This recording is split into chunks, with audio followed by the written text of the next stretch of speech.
আজি ধুবুৰী জিলাৰ কদমতলাত অনুষ্ঠিত হোৱা ৰাইজৰ দলৰ বিশাল গণসমাৱেশত উপস্থিত থকা ৰাইজে সংকল্প লয় শপত খায় কচম খায় যে 2026 চনত হিন্দু সাম্প্ৰদায়িক দল বিজেপি আৰু মুছলমান সাম্প্ৰদায়িক দল AIDF-ক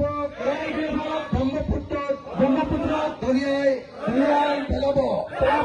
2026 চনৰ বিধানসভা নিৰ্বাচনত হিন্দু আৰু মুছলমান ৰাইজে ঐক্যবদ্ধ হৈ বিৰোধী চৰকাৰ গঠন কৰিব।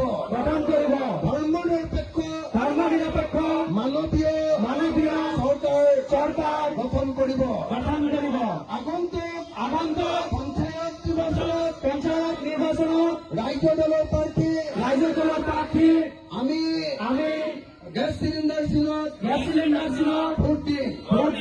আগন্তুক পঞ্চায়ত নিৰ্বাচনত আমি আঞ্চলিক পঞ্চায়তত আকলিমা খাতুন আৰু জিলা পৰিষদত সফুৰা খাতুনক গেছ চিলিণ্ডাৰ চিনত ভোট দিম। ধন্যবাদ। জয় অসম।